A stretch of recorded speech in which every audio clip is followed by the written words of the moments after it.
بسم اللہ الرحمن الرحیم۔ زیادہ نہانے سے فالج نہیں ہوتا۔ پیشاب روکنے سے لکوے کا خطرہ ہو سکتا ہے۔ پانی 3 سانس میں پینے سے پھیپھڑوں کا کینسر نہیں ہوتا۔ روٹی چبا کر نہیں کھاؤ گے تو کمر میں درد ہو جائے گا۔ کپڑوں میں خوشبو لگا کر سونے سے یادداشت کمزور ہو جاتی ہے۔ صبح کو اور جمعے کو ناخن کاٹنے سے گھر میں نحوست پھیلتی ہے۔ صبح کو گھر کی صفائی کرنے سے رزق میں اضافہ ہوتا ہے۔ زیادہ پانی پینے سے گردے خراب ہوتے ہیں۔ رات کو دودھ پی کر سونے سے ہڈیاں مضبوط ہوتی ہیں۔ انار کھانے سے دماغ مضبوط ہوتا ہے۔ ٹیک لگا کر کھانا کھانے سے سانس کی بیماری ہو جاتی ہے۔ چلتے پھرتے کھانا کھانے سے جوڑوں کا درد ہو جاتا ہے۔ بیٹھ کر ٹانگیں ہلانے سے دماغ کمزور ہوتا ہے۔ تھوک پھینکنے سے دماغ کمزور ہوتا ہے۔ ٹھنڈا پانی پینے سے دانت جلدی گر جاتے ہیں۔ نیم گرم پانی پینے سے کبھی ہارٹ اٹیک نہیں ہوگا۔ گلاب کا پھول سونگھنے سے سکون کی نیند آتی ہے۔ کم مسالے کھانے سے کبھی معدہ خراب نہیں ہوگا۔ دودھ کے ساتھ ہلدی پینے سے کبھی کینسر نہیں ہوگا۔ حمل کے دوران 14ویں کا چاند دیکھنے سے بچہ خوبصورت پیدا ہوتا ہے۔ شام کو مونگ پھلی کھانے سے کھانسی ہو جاتی ہے۔ شام کو کبھی بھی آلو مت کھاؤ، بواسیر ہو جائے گی۔ رات کے وقت چہرہ دھونے سے اچھے خواب آتے ہیں۔ میٹھی چیزیں زیادہ کھانے سے چہرے پر جھریاں آ جاتی ہیں۔ مالٹے کا چھلکا چبانے سے ہاضمہ ٹھیک رہتا ہے۔ جو لوگ رات کے وقت چائے پیتے ہیں ان کا دماغ کمزور ہو جاتا ہے۔ کچا لہسن کھانے سے دل مضبوط ہوتا ہے۔ گیلے کپڑے پہننے سے خارش کی بیماری ہو سکتی ہے۔ کچی ہری مرچ کھانے سے جسم کی چربی پگھلتی ہے۔ قبلے کی طرف پاؤں کر کے سونے سے بڑھاپا جلد آتا ہے۔ کھانا کھانے کے بعد سونف کھانے سے کھانا جلدی ہضم ہو جاتا ہے۔ جب بھی آپ کو کوئی پریشانی ہو تو ادرک والی چائے پی لیا کرو، آپ آرام محسوس کرو گے۔ صبح نہار میں کوئی بھی خوشبو والی چیز سونگھ لیا کرو، جوانی دیر تک قائم رہے گی۔ ٹوائلٹ میں تھوکنے سے چہرے پر جھریاں نکل آتی ہیں۔ اگر آپ چاہتے ہیں کہ کوئی انسان پورا دن آپ کے بارے میں سوچے تو رات سونے سے پہلے اس سے بات کریں۔ انسان کی خوشی صرف 9 دن تک رہتی ہے، چاہے جتنی ہی بڑی کیوں نہ ہو۔ ناراض لوگوں کے دماغ زیادہ منفرد خیالات پیدا کرتے ہیں۔ فالج اور لکوے میں میٹھا نہ کھائیں۔ نظر کے کمزور بنسپتی گھی نہ کھائیں۔ ہائی بلڈ پریشر میں نمک زیادہ نہ کھائیں۔ اپنے دانتوں کو بہتر رکھنا ہے تو ہر کھانے کے بعد کلی کریں اور صبح و شام برش کریں۔ گرو جیسی طاقت دینے والی سردیوں کی غذائیں۔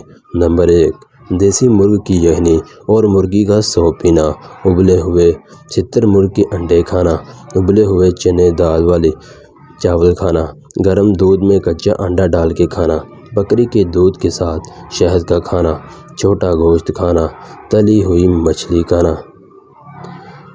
اونچی ایڑی کے جوتے پہننے والی خواتین اکثر اوقات بد ہضمی، سر درد، دانتوں کی بیماری اور بے خوابی کا شکار بنی رہتی ہیں۔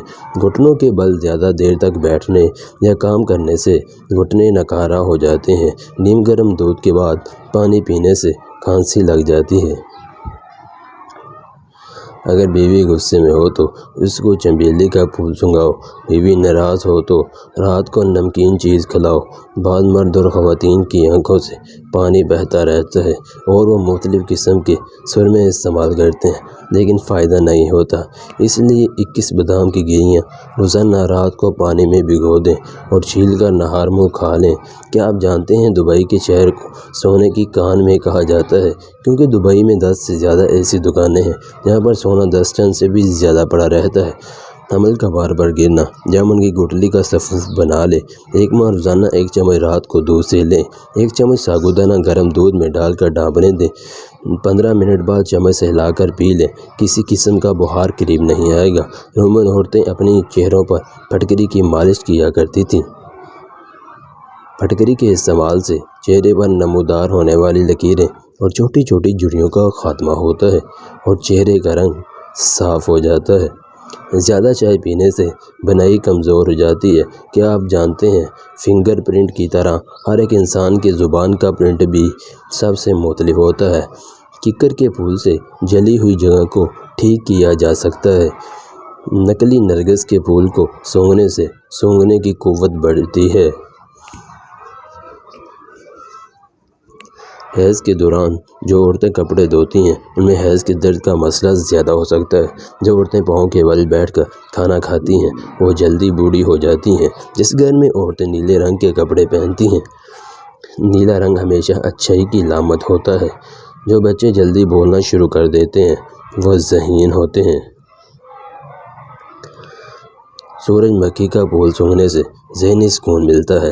ہاتھ سے دودھ گر جائے تو مشکلیں آتی ہیں۔ آسمانی بجلی کی کڑک، زلزلے کا جھٹکا اور بڑھاپے کی بے بسی، صرف یہ 3 باتیں کسی بھی بندے کو ایمان لانے پر مجبور کرنے کے لیے کافی ہیں۔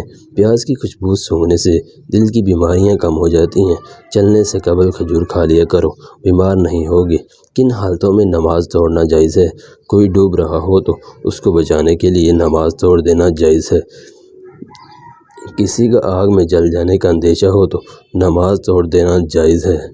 کسی اندھیرے کا کنویں میں گر پڑنے کا اندیشہ ہو تو نماز توڑ دینا جائز ہے۔ ان تمام صورتوں میں نماز پر واجب ہے کہ نماز توڑ کر ان لوگوں کو بچائے۔ اگر کوئی کسی کو قتل کر رہا ہو اور وہ فریاد کر رہا ہو تو اس کو بچانے کی قدرت رکھتا ہو تو اس پر واجب ہے کہ نماز توڑ کر اس کی مدد کے لیے دوڑ پڑے۔ کسی سانپ وغیرہ کے ڈس لینے کا ڈر ہو تو نماز توڑ دینا جائز ہے۔